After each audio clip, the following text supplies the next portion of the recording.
let's go one step further. Please do.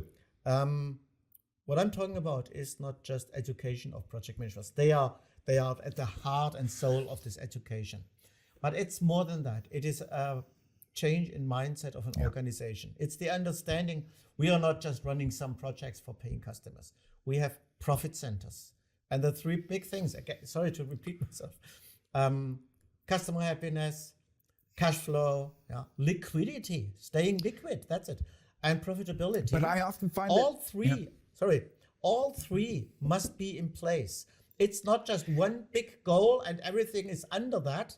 The mission success of the customer project includes all three elements. But that does not supersede the need for understanding what a project needs on a day-to-day, on an operational, because I completely agree with you, but just like we were talking about beforehand, that project managers often have this invisible wall. They say, that's not our job. Strategy, vision, financial responsibility, margins, P&L is not our problem. And I find on the opposite side of this invisible wall, you have a bunch of executives that say, don't bother me with that operational crap. I have a higher order of responsibility, and that is to make sure that this company survives. And I'm like, yeah, but where's the integration here? The integration doesn't just need to be bottom up, it also needs to be top down. The integration must come from the top, absolutely. The understanding that if you are a company that does customer projects, that you have to treat each of them as a profit center, and then you treat them as a whole, as a portfolio of profit centers, projects as profit centers. Mm-hmm. This is something that must begin at the top. If you start this on the project manager level, they will never be able to bring this idea sufficiently up to the top, because it's a change in the understanding of the organization, how it works and what it actually is. It's about the justification of existence of this company. Most companies that do projects for paying customers, in their understanding, the idea first of all is, we have a new technology that we brought in maybe 10, 15 years ago. We made a lot of money with that, and we found out we have to provide project managers to bring this into the organization, help our customers maybe. So this is how they began. This is how this all began. And now they are at a point where the whole thing operationalizes, where this becomes a regular business. This customer project is over. Now we start the next customer project, and so on. The thing operationalizes. But the problem is then that they organize themselves as functional organizations.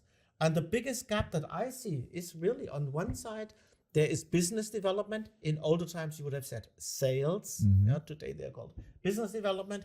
On the other side is what is called business, or what is called project delivery. We would just have called it project management, or just a project in the past. And there's a big gap between those two. It's very, very deep. When the business development people and the project managers talk with each other, what you often hear is finger pointing. Mm-hmm. The project manager says, you sold the project too cheaply. How do you expect me to make that? It's a classical conversation. You accepted deadlines that I cannot meet, and so on. Technical solutions that we don't have. And then from the other side, from the business development side, the counter argument is, you have to be more customer friendly. You don't have the customer at your heart and at your soul and in focus, so many other things. So it's finger pointing. It is allegations. And these allegations are extremely disruptive. And these are the cracks under the ocean of money.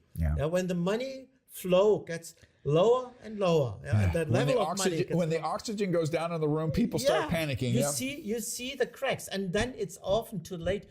I saw companies going bankrupt on that. I have one specific example I still remember. It was a printing company in Augsburg some years ago, and they went bankrupt exactly on that point. And some years before, they made an awful lot of money, and then this money flow drained off, and then these cracks were visible. And then I was asked, Oliver, can you help us? They asked me, and I said, sorry, it's too late. It's too late. The place where you are, I as a trainer can no more help. There's a point of no return where you're like, now it's. Where you as a trainer cannot do anything. Maybe a consultant can do something there, but that's not my job. My job is the trainer. I do some consultancy, but that's not my main job.